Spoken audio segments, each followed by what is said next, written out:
नमस्कार, न्यूज 18 का digital platform देख रहे हैं आप। मैं हूं आपके साथ दिव्या सिंह। चलिए आपको बता देते हैं अंतर्राष्ट्रीय 5 बड़ी खबर। पहली खबर अमेरिका से है। अमेरिका में एक बार फिर से गोलीबारी की घटना सामने आई है। रोड आइलैंड के ब्राउन यूनिवर्सिटी में हुई गोलीबारी में 2 लोग मारे गए हैं और कई अन्य घायल हो गए हैं। पुलिस ने बताया है कि रविवार को ब्राउन यूनिवर्सिटी के इलाके में कई लोगों को गोली मारी गई है।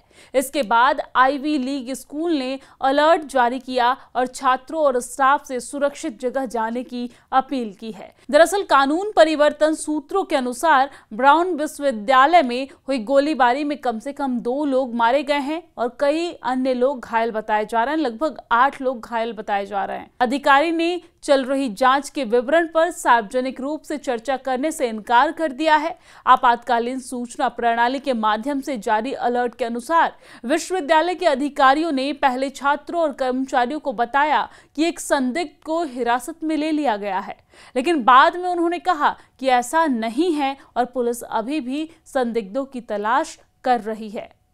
पुलिस ने बताया है कि रविवार को ब्राउन विश्वविद्यालय के इलाके में कई लोगों को गोली लगी। आईवी लीग के इस विश्वविद्यालय ने सक्रिय शूटर अलर्ट जारी किया और अंतिम परीक्षाओं के दूसरे दिन छात्रों और कर्मचारियों से सुरक्षित स्थान पर जाने का आग्रह किया है। पुलिस ने पीड़ित की संख्या, उनकी हालात या फिर गोलीबारी की परिस्थिति के बारे में तुरंत कोई जानकारी नहीं दी है। और आपको जानकारी दे दें कि ब्राउन विश्वविद्यालय के आपातकालीन सूचना प्रणाली के माध्यम से जारी अलर्ट के अनुसार विश्वविद्यालय के अधिकारियों ने पहले छात्रों और कर्मचारियों को बताया कि एक संदिग्ध को हिरासत में ले लिया गया है, लेकिन बाद में उन्होंने कहा है कि ऐसा नहीं है और पुलिस अभी भी संदिग्धों की तलाश में जुटी हुई है।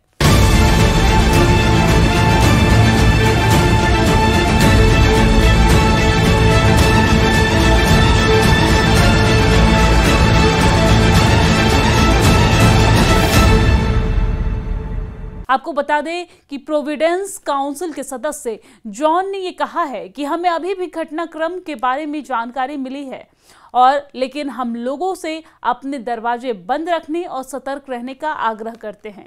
ब्राउन ने पूर्व छात्र के रूप में ब्राउन समुदाय से प्यार करने वालों और इस क्षेत्र का प्रतिनिधित्व करने वाले व्यक्ति के रूप में मैं बहुत दुखी हूं। मेरी संवेदनाएं सभी परिवार के सदस्यों और प्रभावित लोगों के साथ है। अधिकारी ने चल रही जांच के विवरण पर सार्वजनिक रूप से चर्चा करने से इनकार कर दिया है। आपातकालीन सूचना प्रणाली के माध्यम से जारी अलर्ट के अनुसार विश्वविद्यालय के अधिकारियों ने पहले छात्रों और कर्मचारियों को बताया कि एक संदिग्ध को हिरासत में ले लिया गया है। आपको बता दें कि गोलीबारी की घटना बारस और हॉली बिल्डिंग के पास हुई है, जो 7 मंजिला इमारत है जिसमें विश्वविद्यालय का इंजीनियरिंग स्कूल और भौतिक विभाग स्थित है। विश्वविद्यालय की वेबसाइट के अनुसार इस इमारत में 100 से अधिक प्रयोगशालाएं और दर्जनों कक्षाएं और कार्यालय है। जिस समय गोलीबारी हुई उस समय इमारत में इंजीनियरिंग डिजाइन की परीक्षाएं चल रही थी। राष्ट्रपति डोनाल्ड ट्रंप ने दोपहर के बाद कहा है कि उन्हें गोलीबारी के बारे में जानकारी दी गई है और उन्होंने अपने सोशल मीडिया साइट पर कहा है कि पीड़ितों और उनके परिवारों को ईश्वर की कृपा प्राप्त हो। पुलिस के घटना स्थल पर पहुंचने के बाद छात्रों से सुरक्षित स्थानों पर रहने का आग्रह किया गया है और लोगों को उस क्षेत्र से दूर रहने के लिए कहा गया है। एक पुलिस अधिकारी ने मीडिया कर्मियों को वाहनों में छिपने की चेतावनी दी क्योंकि क्षेत्र में अभी भी हिंसा जारी थी। अधिकारियों ने आगाह किया है कि जानकारी अभी प्रारंभिक है क्योंकि जांचकर्ता घटना के कारणों का पता लगाने में जुटे हुए हैं। प्रोविडेंस शहर की मुख्य जन सूचना अधिकारी क्रिस्टी ने कहा है कि पुलिस सक्रिय रूप से जांच कर रही है और घटनास्थल से जानकारी जुटा रही है। FBI ने कहा है कि वो बचाव कार्य में सहयोग कर रही है और ब्राउन एक निजी संस्थान है जिसमें लगभग 7,300 स्नातक छात्र और 3,000 से अधिक स्नातकोत्तर छात्र हैं। रविवार को शरदकालीन सत्र की अंतिम परीक्षाओं का दूसरा दिन था जब इस तरह की वारदात को अंजाम दिया गया। अब दूसरी खबर भी अमेरिका से है, जहां पर अमेरिकी मध्य कमान ने बताया है कि शनिवार को मध्य सीरिया में इस्लामिक स्टेट समूह द्वारा घात लगाकर किए गए हमले में अमेरिकी सेना के 2 जवान और एक अमेरिकी नागरिक की मौत हो गई है, जबकि 3 अन्य लोग घायल हुए हैं। सीरिया के राष्ट्रपति बशर असद ने 1 साल पहले सत्ता से हटने के बाद इराक में अमेरिकी सैनिकों पर यह हमला पहला हमला है। जिसमें जनहानि हुई है। और मध्य कमान ने सोशल मीडिया मंच एक्स पर एक पोस्ट में कहा है कि परिवारों के प्रति सम्मान व्यक्त करते हुए और युद्ध विभाग की नीति के अनुसार मारे गए जवानों की पहचान तब तक गोपनीय रखी जाएगी जब तक उनके निकटतम संबंधियों को सूचित करने के 24 घंटे पूरे नहीं हो जाते हैं। तो शनिवार को व्हाइट हाउस से निकलते समय पत्रकारों से बातचीत करते हुए राष्ट्रपति ट्रंप ने कहा कि ये ISIS का हमला है और इस हमले का बदला जरूर लेंगे। वो इस दौरान आर्मी नेवी फुटबॉल मैच देखने के लिए बाल्टीमोर रवाना हो रहे थे और ट्रंप ने हमले में मारे गए तीनों अमेरिकियों के प्रति गहरा शोक व्यक्त किया है और उन्होंने बताया है कि इस हमले में घायल अन्य 3 अमेरिकी फिलहाल ठीक हैं और उनकी हालत में सुधार हो रहा है। अमेरिकी युद्ध मंत्री पीट हेग्सेथ ने कहा है कि जिस वहशी ने यह हमला किया था उसे पार्टनर फोर्स ने मार गिराया और ये जान लो कि अगर तुम अमेरिकियों को निशाना बनाते हो तो दुनिया में कहीं भी तो तुम अपनी छोटी बेचैन जिंदगी का बाकी हिस्सा ये जानते हुए बिताओगे कि यूनाइटेड स्टेट्स तुम्हें ढूंढेगा, तुम्हें खोज निकालेगा और तुम्हें बेरहमी से मार डालेगा। अब तीसरी बड़ी खबर पाकिस्तान से है, जहां पर पाकिस्तान के पहले CDF यानी कि चीफ ऑफ डिफेंस फोर्सेस और सेना प्रमुख फील्ड मार्शल असीम मुनीर ने शनिवार को कहा है कि सुरक्षा बल बाहरी और आंतरिक तत्वों से होने वाले खतरों से निपटने के लिए तैयार हैं। असीम मुनीर शनिवार को भारतीय सीमा के नजदीक पाकिस्तानी छावनियों के दौरे पर गए थे, जहां पर उन्होंने ये बयान दिया। सेना की ओर से जारी एक बयान के अनुसार मुनीर ने गुजरानवाला में सियालकोट छावनी क्षेत्र का दौरा किया है, जहां पर उन्होंने अभियानगत तैयारियों और युद्ध तैयारियों को मजबूत करने से जुड़ी प्रमुख पहलुओं की जानकारी दी है। और इस मौके पर उन्होंने कहा है कि पाकिस्तान की सेना शत्रुतापूर्ण हाइब्रिड अभियान, चरमपंथी विचारधाराओं और राष्ट्रीय स्थिरता को कमजोर करने की कोशिश करने वाले विभाजनकारी तत्वों से उत्पन्न आंतरिक व बाहरी दोनों तरह की चुनौतियों से निपटने के लिए पूरी तरीके से तैयार है। अधिकारियों और सैनिकों ने बातचीत के दौरान मुनीर ने उनसे ऊंचे मनोबल और राष्ट्रीय सुरक्षा के प्रति अटूट प्रतिबद्धता की सराहना की और कठोर तथा मिशन केंद्रित प्रशिक्षण के महत्व पर जोर दिया।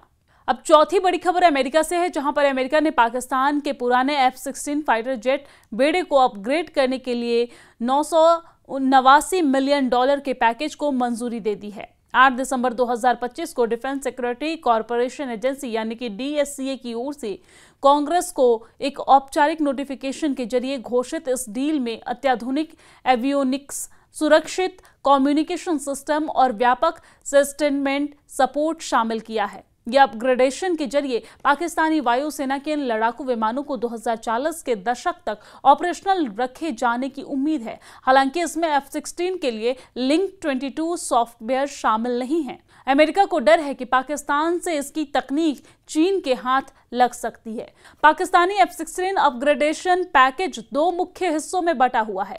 प्रमुख रक्षा उपकरणों के लिए $37 मिलियन और सॉफ्टवेयर में बदलाव, ट्रेनिंग प्रोग्राम और लॉजिस्टिकल बैकबोन जैसी छोटी मोटी चीजों के लिए $649 मिलियन।